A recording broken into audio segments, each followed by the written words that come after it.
اللہ تعالیٰ نے ہمیں ماہ رمضان شریف کے بعد عظیم و شان دن عید الفطر کا دن عطا فرمایا۔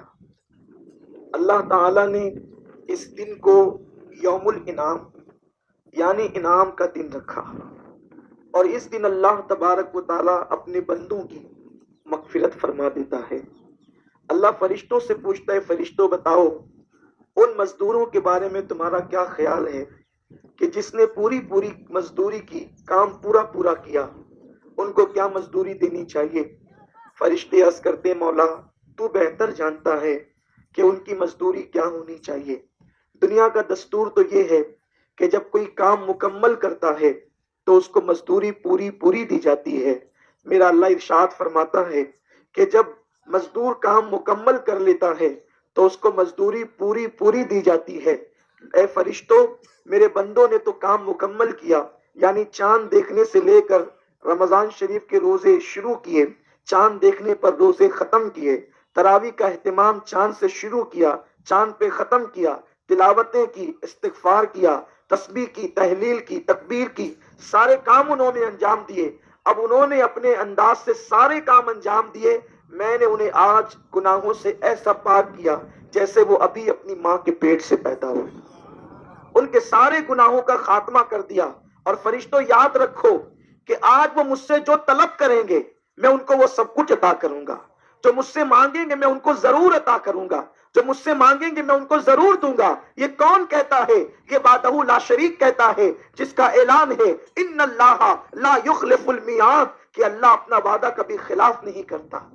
میرے پیارے آقا صلی اللہ علیہ وسلم کے پیارے دیوانوں، اور آج کے دن صدقہ فطر ادا کرنے کا حکم ہے۔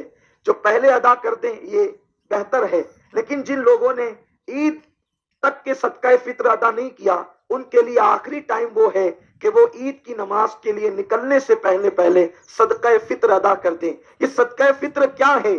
اللہ کے حبیب صلی اللہ علیہ وسلم فرماتے ہیں روزے میں جھوٹ بولنے سے، روزے میں جھگڑا کرنے سے، یا یہ ساری کام کرنے سے روزے کے اندر نقص پیدا ہو جاتا ہے، اور جو روزوں کے اندر کمی پیدا ہوتی ہے جب بندہ صدقہ فطر ادا کرتا ہے تو اس کے صدقے میں اللہ ان ساری کمی کو پورا فرما دیتا ہے اور تمہارے روزے قبول کر لیتا ہے۔ جو لوگ صدقہ فطر ادا نہیں کرتے ان کے روزے زمین اور آسمان کے درمیان لٹکے ہوتے ہیں اور ان کے روزے قبول نہیں کیے جاتے۔ لیکن یاد رکھیں لوگوں کا معمول یہ بن چکا ہے کہ لوگ صدقہ فطر کسی کو بھی دیتے ہیں۔ یاد رکھیں اگر آپ کسی کافر کو صدقہ فطر دیں گے تو آپ کا صدقہ فطر ادا نہیں ہوگا۔ صدقہ فطر مسلمان کو دیا جائے، اور دوسری بات مسلمان میں بھی اس مسلمان کو دیا جائے جس کے گھر کے اندر جو ہے وہ کھانے پینے کے بعد یعنی کہ تقریباً 50,000 کی کوئی چیز گھر کے اندر موجود نہ ہو۔ کیونکہ ایک چیز یہ ہے کہ آج کی تاریخ میں اگر ہم جو ہے وہ حساب لگاتے ہیں تو ہم ایک اندازے کے محتاط اندازے کے مطابق 2016 کے اندر حاجت اصلیہ کی جو مقدار بنتی ہے، نصاب کی جو مقدار بنتی ہے، نصاب کی حاجت اصلیہ کے علاوہ وہ کم و بیش 50,000 روپے ہیں۔ تو جن کے پاس 50,000 کی چیز ہے ہم یہ تو نہیں کہتے کہ ان پہ زکوٰۃ واجب ہے، لیکن ہم یہ ضرور کہتے ہیں کہ جن کے پاس کھا پی کر کے گھر کے اندر مثال کے طور پر ایسی کوئی چیز رکھی ہوئی ہے یا بہت ساری چیزیں رکھی ہوئی ہے جس کو کاؤنٹ کرنے کے بعد 50,000 کی مقدار بن جاتی ہے تو ان کو زکوٰۃ دینا بھی حرام ہے اور ان کو صدقہ فطر دینا بھی جائز نہیں ہے۔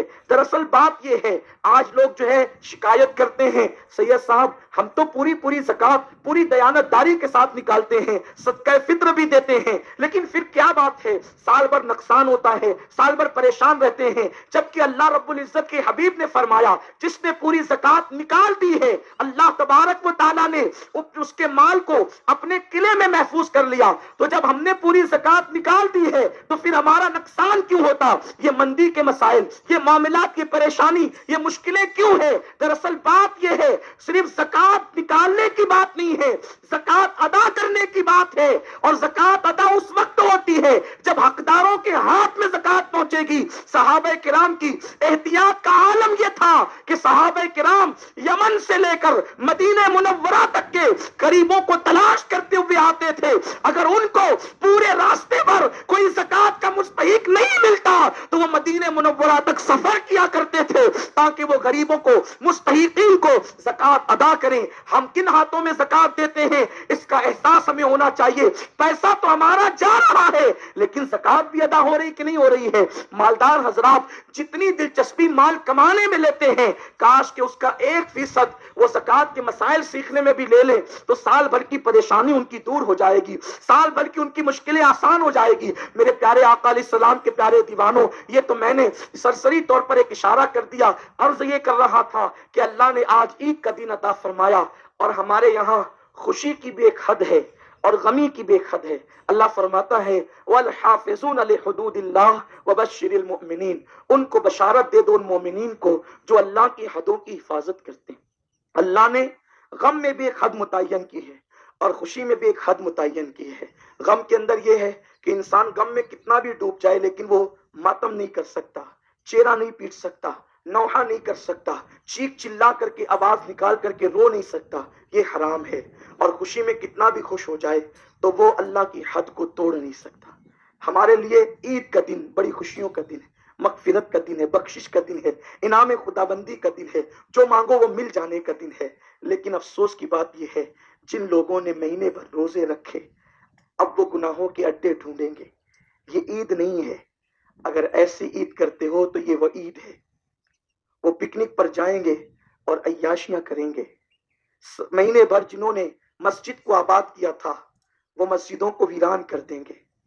جو اللہ کا ڈر، اللہ کا خوف دل میں پیدا ہونا چاہیے تھا روزوں کی برکت سے، اس کا اظہار نہیں ہوگا بلکہ اس کے خلاف ہوگا۔ تو یہ عید تو نہ ہوئی، کہیں ایسا تو نہیں کہ یہ عید کا دن ہمارے لیے عذاب الہی کا دن بن جائے۔ آئیے چونکہ وقت پر